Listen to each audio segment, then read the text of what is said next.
three things in human life which are important. The first is to be kind. The second is to be kind. And the third is to be kind. We started getting reports of animals being dumped here in Ahoskie, all of them right here behind the Piggly Wiggly shopping center.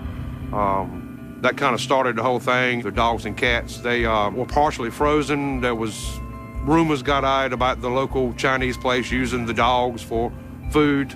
Really hurt his business tremendously. There are 2 PETA employees who right now are facing a total of 50 felonies for animal cruelty and some other charges in North Carolina. They would come down to this area, Ahoskie, and pick up some animals and take them back to their place in Norfolk, where we assumed that they were trying to find homes for them.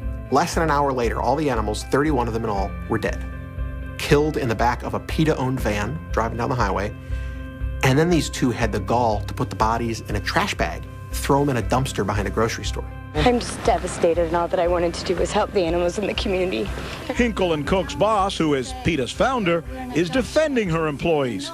At a news conference shortly after the arrests, Ingrid Newkirk did call the dumping of bodies, quote, hideous, but said nothing about the alleged deception used to obtain the animals. What she did was wrong with the bodies, but she didn't cause suffering or pain or misery or anything like that. That's the ethical treatment of animals that PETA stands for, apparently. I was paged by the police department that afternoon, and they asked me to do an autopsy on one of the animals that they had found in this van, and it was a 6-month-old puppy that appeared to be just in absolute perfect health. It's amazing to me that Ingrid has pictures of her with puppies and all this when their big thing is euthanizing. Or not owning pets. As our regular animal shelters know, actually caring for animals doesn't make you a lot of money. It's very hard to raise money saying, oh, we're going to care for the animals. But raising money saying, we're going to stick the screws to McDonald's, boy, for some reason, people pay for that. You know, PETA's really very shrewd and savvy marketers. PETA is the most retrograde organization there is out there on dog and cat issues right across the boards. They really have misled the public grossly on their positions on companion animals. And the business in North Carolina is probably about the 15th time in 15 years or thereabouts that something similar has been brought to our attention involving PETA. This time, finally, somebody's going to trial.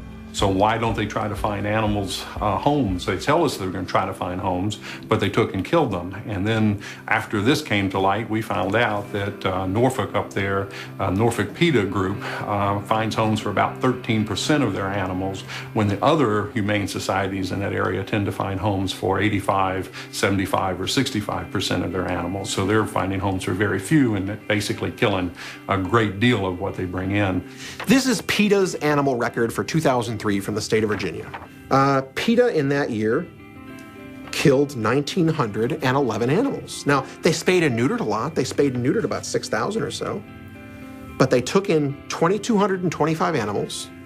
They killed 1,911 of them. What is that, about 85%, 84%? I'm just flabbergasted that PETA kills animals. You wouldn't think it's true, but it is. I mean, it is sort of a death cult, too. You have to understand that the premise of what they do at PETA is we have to kill them to save them.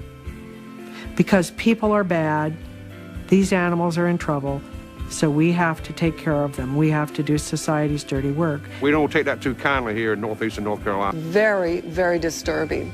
When I saw that PETA was trying to put a spin saying that they were teaching humane euthanasia. If PETA is nothing else, it's the master of spin.